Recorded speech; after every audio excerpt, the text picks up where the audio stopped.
Hello and welcome to the Conscious Entrepreneurs Podcast, a series of inspiring interviews with spiritual leaders and entrepreneurs who have successfully turned their passion into their own business and who are dedicated to living their best possible life while making this world a better place through their work, offerings, and authentic presence.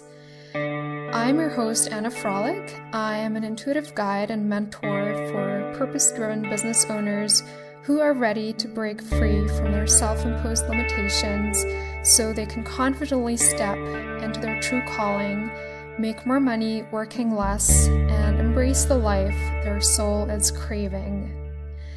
I'm so excited you're here with us, and I can't wait to introduce you to today's guest.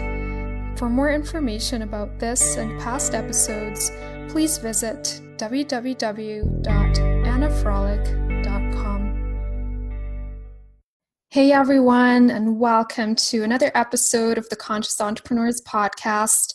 I'm your host, Anna Frolic, and my guest today is Samantha Bearden, who is the creatrix of the DNA activation and restructure method, as well as the Abundance Flash Mob Facebook group, which some of you may know. And she helps light workers and healers unlock their gifts and up-level their abundance game so they can make a bigger impact and change more lives with their work. Yay, I'm so excited to get to connect with you today, Samantha. Thank you so much for being here with me today. Thank you again for asking me to join you. Yeah, definitely had a very strong intuitive hit to ask you. And I'm super, super excited about the topics that we're going to talk about today, especially your DNA activation restructure method. It's been coming up for me quite a bit lately. All the, the shifts that we're making into the new paradigm. And so this is definitely a big part of it, I believe. And yes. So let's get started with the first question I have for you. So I wanted to ask you, how did you get started on your spiritual journey? Did you always know that you had a special gift ever since you were a little girl, or did you experience an awakening later in your life? I experienced both. I feel that when I was little, I didn't know that it was like, spiritual gifts. It was just kind of a little odd and off. However, I would share or know or, at times see things.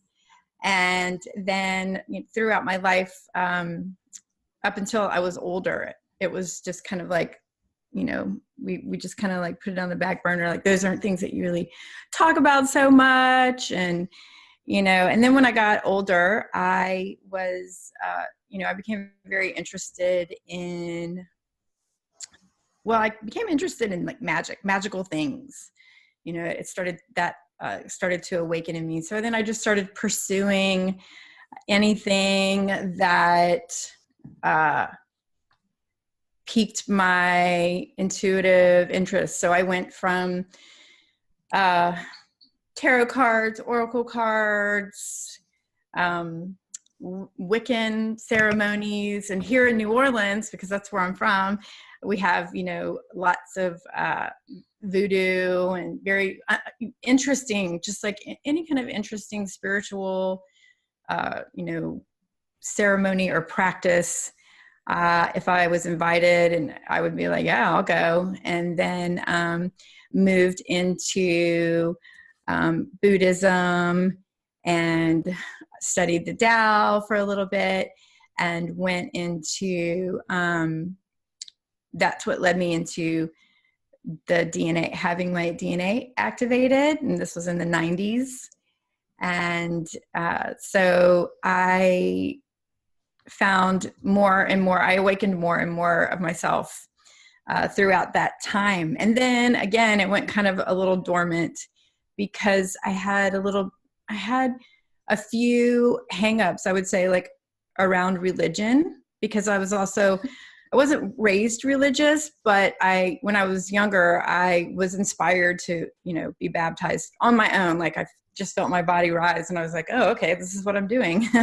And studying in that, there were points that I had to question, ways of being. And so I took a little break from spirituality. You never really take a break from it, It never really goes away. But I pursued other things, let's just say. And then I was feeling very unfulfilled and went back to, I did kinesiology, which I loved. I did that in the late 90s, right after I had my DNA activated, or right before. And I really loved that because it was energy work, and I could use the energy work along with the spiritual work to work with people's physical being. And I could see the results. And, everybody wants to see, right? And so I came back into that, started doing kinesiology again, and then it led me to more DNA work, which led me to the DNA restructure method being created. Awesome. And when you say your DNA was activated in the 90s, did you have someone else do that for you, or did you do it yourself? No, I had someone else do it for me. And again, it was just like, I didn't know what I was doing. Somebody invited me and I was like, wow, that sounds cool. Yeah. And the reason it sounded cool was I remember when I was very young, being told in science class that we had 2 good strands of DNA and the rest were junk. And that always did not sit well with me. It was always in the back of my mind. And so when this person was like, hey, do you want to, have your DNA activated? I was like, yeah, I don't even know what that means, but yes. And then I was like, so what does it mean? And it was that they were activating the other dormant strands of DNA. And I said, absolutely. Let's see where this goes. So that's what I did. And so what exactly happens when you activate your DNA? Do you feel that physically right away? And what other things start to happen? Some people feel it physically right away. Some people have, when you feel it physically, it's usually like a health related issue that gets, repaired. And some people have a spiritual awakening. Some people, it's different for everyone. Like everyone's DNA is different. We're all the same. We're all little bits of stardust, but everyone has their own journey that they're on. And so different parts of them will wake up. So some people, their eyesight might get better. They don't have food allergies. A lot of times I work with people because disease is not our natural state. And that's one of the things that I look at. Disease is not the natural state. It's not the way that things are. And so many people who feel that they have diseases don't have them anymore. People's eyesight gets better. IBS, Crohn's disease, liver abnormalities, some cancers. I've seen lots of shifts in people's physical health with this work specifically with the restructure method. It's different than what I went through in the 90s. Yeah, we'll definitely talk about that a little more because I want to hear a little more about the actual restructuring part as well, because you don't really hear about that a lot. But yeah, it's really fascinating what you mentioned about illnesses getting better, because I was told back in, I don't know, like 2010, 11, around that time when I was starting to awaken. I worked with a practitioner for a while, and she told me that my DNA had been activated. And then, all my allergies went away after that. And I had never really seen that connection, but I definitely felt it had something to do with my spiritual awakening and just, being healthier in a lot of ways. I've definitely changed my lifestyle as well, my diet and everything. But yeah, that's really interesting. I'd never seen that connection. Yes. Yep. People start businesses. I've had people, their relationships get better. That's another thing. Relationships shift and change. They were like, I've had people say that they were planning on doing a webinar and then they created a course. I had people go on to create 6 and 7 figure businesses because they, that glass ceiling that you feel like you hit sometimes, especially as an entrepreneur, Oh, yeah. When you have your DNA activated and particularly restructured, that goes away. So the only limitation would be yourself. So many people have many different reactions when they have their DNA activated. They call on their soulmate, all kinds of things. Yeah, Whatever definitely. you want. Definitely experienced a lot of these things as well. Like my life totally changed in so many ways. Yes. And so tell us a little more about the actual restructure part of your method. Why is this important in addition to activating your DNA, and what happens as a result? Right. So the restructure method, the DNA activation that we do, that myself and there are 30-something practitioners all over the globe that I have trained in this method that we do, is it is one that I downloaded that came to me after a period of like, I know I'm supposed to be doing something. What is it? And so it came to me, and the way that we do it is we remove seals. There are seals that are placed on the DNA, and they're also on the Earth's accitonal grids, which are the energetic lines that run, vertical. And we repair the breaks on the DNA. There are breaks all over the DNA. There are shadows on the DNA, and those we illuminate. And shadows are what we say are like the life lessons that we need to work through. So when we eliminate them, then they become present to you, and you can move through those shifts a little bit easier because you have the activation, you have the knowledge. And then with the restructuring, what we do is we bring all of the activation that we've done into the physical representation of the person that we're working with currently. So it lines up with, what may be going on in their space physically. And so we do restructure work there. That's where we restructure everything. And so it anchors that which would be more etheric into this physical realm. Very cool.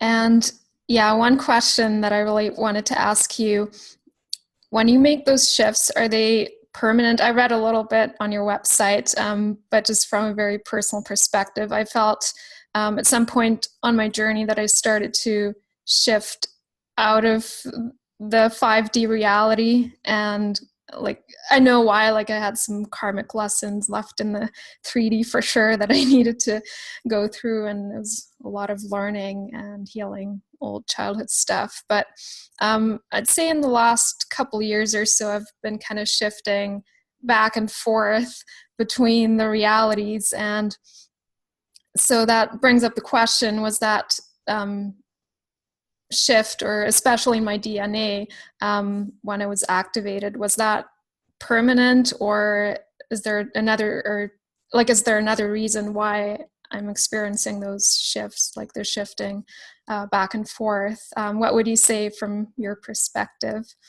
Well, that's a wonderful question. And that was the question that led me to the restructure method, because as I said, I had my DNA activated, and it, what we say is it didn't stick. It didn't stick because the activation was not brought down into the physical representation of who I was. And I didn't have, I would just say, the wherewithal, the wisdom at the time. Again, this is the 90s. I didn't have a foundation.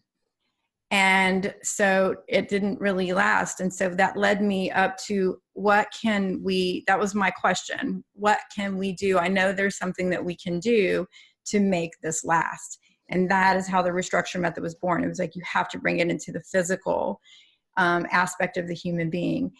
And what I was taught years ago was that the DNA activation, the one that we do, the activation and the restructure that myself and the practitioners do, it's a heart-to-heart activation. So we hold the space for the person that we're working on, whether we know them or not. It doesn't matter. We're all connected. And so when you have an activation that is, self-activation, I don't really prescribe to self-activation. I think it's a great start. I think it's awesome. And it's better to start there than anywhere. But when you have a connection, a heart-to-heart activation, and bring in that energy from someone else, holding that space for you with love, and then bringing it down into your physical space, it has a lasting, you don't have to reactivate using this method. That's where there are other methods out there that they're constantly doing activations, constantly, activating, reactivating. Now you're still going to have your life lessons. So when we do the work that we do, we have a report, and we go through, we do an activation or a restructure session, and a report that you go through, and you have that, and you can look back on it, and you can see, where some of your life lessons are. And when you have your DNA activated and restructured, because all of the frequency fences, the barriers are removed, it shifts you into the 5D reality. As you experienced and I experienced, it shifts you into that reality because there are no more barriers there. The cool thing is that we have free will. And at this point, when you're activated and restructured, you truly have free will because there are no more barriers. So it's up to you what you do and where you go with it. Did that answer your question? Yeah, totally. Yeah, a lot of good points here. And I always like to say this as well. I mean, the free will part I feel is so important. But I also think, like, there was a point on my journey a long time ago when I felt that, all the shifting and the ascension and everything became a bit of a way of escaping from reality. So I think that's why it's important to, I guess, be okay with the fact that we still have lessons and that we're not just, going somewhere and we're not going up to the mountain. That was one thing that I learned on my journey as well. This is not the time period to go up into the mountain, into the cave, and, sit in meditation. What we do would be like a walking activation, we are walking. When I say walking, I mean moving. We are constantly in motion. We are connecting with each other. And that is it's really, really important, is to be present to the connection to each other, to all of us, the heart-to-heart connection. Yeah, totally. And I think it's such an important part of shifting into the 5D reality too, because we do have unity consciousness there, and we know that we're all connected. Yes. And and I also think just knowing with this paradigm shift that spirituality is no longer about just being up there and connecting with the divine, but it's more about bringing that into our physical reality. Yes, because we are divine. Totally. We are divine. And even in religious texts, they'll say, like, created in his image or created in God's image. We are divine beings, and we are constantly looking outside of ourselves for that divinity. I think, as in mass consciousness, we're constantly searching for something that is outside of ourselves, that is truly inside of ourselves. And what I say is, it's in our DNA. I always say the magic is in your DNA. It is in your DNA. I promise you. Yeah, totally believe that. Yeah, and I really love what some of the very ancient texts already, there's so much in there that maybe back then we weren't able to understand. But I've been reading the Bible quite a bit in the last few years, and there's so much greatness in there. Like there are all the secrets and such juicy bits in there. I'll give you a secret. one of the secrets is that when John the Baptist was baptizing Jesus, he was activating his DNA. And he took him underwater because it was a secret. It was a divine secret. And we saw him going underwater. And so we attached to, oh, we have to be baptized. You know, that's what it was. But when he was taking him under, he said, you should be doing this to me, not me doing this to you. Not in those words. He was probably a lot cooler. But he was like, you should be doing this to me. And he took him underwater and activated his DNA. So, and then everybody just attached to the baptism. So that became the thing, but they didn't know what was going on under the water. Yeah, that makes total sense, because I mean, that's kind of when he received the Christ part of himself. Christ consciousness. Yep. He activated that Christ consciousness. And then he became, he became a walking avatar for that consciousness on the planet, which was to awaken us to being that walking avatar, which is what we do in this method, and then some. Yeah, I totally love that. I'll definitely have to sit with this a little more today, and I think there's a lot to think about here. Well, you know where to find me. Yeah, totally. Yeah, I might want to do some channeling on this too. It's, I got questions and I got really fascinated, and I want to know everything. Okay, let's see. I'm just looking at my questions here. So one thing I wanted to ask you about too is like the work that you do with light workers and healers. When one of the things that you're passionate about is helping light workers and healers really unlock their abundance. And it's definitely part of shifting into the new paradigm, the new consciousness as well.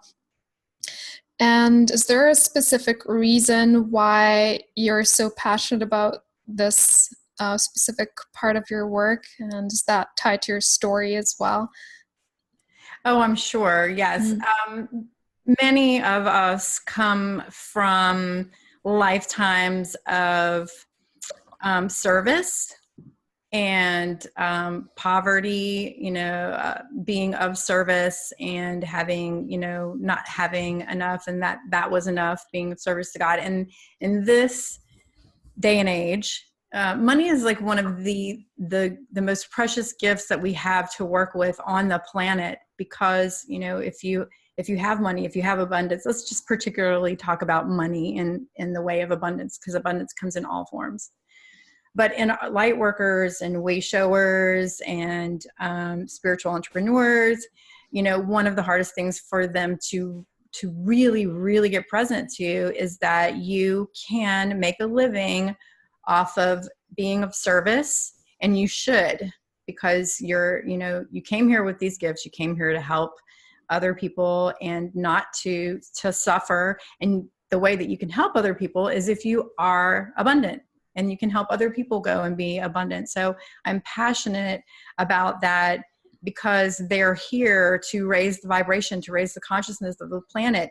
And it's really hard to do that when you have a poverty mindset.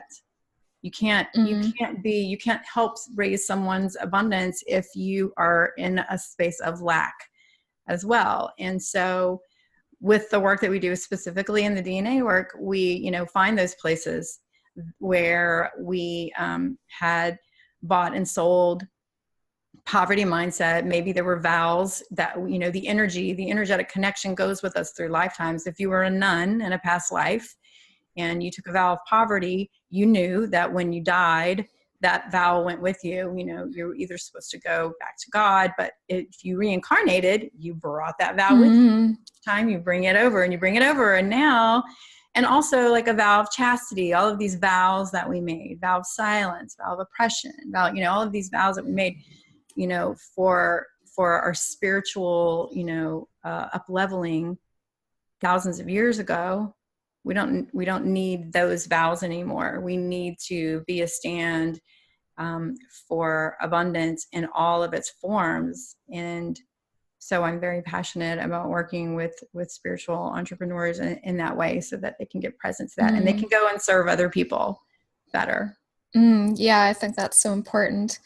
And I think, yeah, those vows, like I've definitely had my experiences with these things. I think back then, or a lot of the time, we didn't really know that we were going to take those vows with us into another lifetime. Maybe otherwise we would have been a little more conscious Or what we sometimes were you're caught doing. up in the moment and you're like, yes, I will make Mm-hmm. this vow. I am, I'm a woman of God. I'm a man of the cloth. I'm going to make this vow, not realizing that that vow that you make is, energetically tethered into your DNA, and you bring it forward through your lifetimes.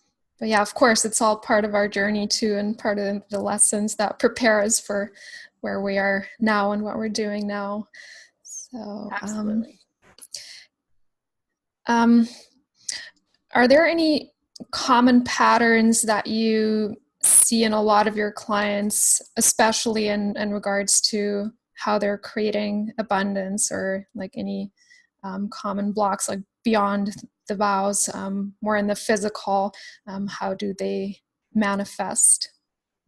Yes. Well, funny that you said manifest. That's it. That it's around manifesting and being abundant or magnetizing to you, bringing to you. A common, I don't like to say common, but many times what will show up is someone feeling that they're not abundant and they're not manifesting. And I say, you're constantly manifesting. You're constantly manifesting. Oh, yeah. Whether you want it or not, whatever you give your attention to, like wherever your attention goes is, where the energy flows. I mean, that's like a common, saying that we have, but it's very true. And so people, we forget that, whatever we're giving our attention to is what we're going to bring forward in abundance in our lives. And so again, it goes back to just the shifting around that you are the creator. You're the creator of your experience all the time. That's all the time. It's not 50%, 77%. It's not 93% of the time. You are the creator of your experience all of the time. So what do you want to create? I often say, like, who do you want to be in this conversation? And whatever the conversation is, it's not, like a conversation. It's like, where are you in the world? Who do you want to be in the world? What are you going to give your attention to? So for the most part, it's not just mindset work. It's really, really bringing the knowingness into your being that you are the creator, and that will trip us up all the time. Yeah, I think this is so important to remember. And even when we don't believe in the law of attraction, I guess it still works. And yeah, one thing I've learned to appreciate is that when I mismanifest, or I think I'm, kind of manifesting something I don't want, that actually reminds me of my creative power, right, in the end. So, and that's what I say, that I say something just like that. I was like, look, if you manifest something, if you bring something to you that you don't want, don't worry about it. In like 5-10 seconds, you can manifest something else. Yes. Yeah, just that's go so with cool. it. Whatever it is that you're manifesting, if it's an experience that you feel like you don't wish to experience, find the gratitude in that experience, and that will shift you out of your feeling of lack immediately. Awesome. So we're almost at the end of our recording. But yeah, time flies. Wow. But I wanted to ask you if there's anything else that you wanted to share before we end this call. Any big and important message that you want to share with our audience? Oh, just question everything.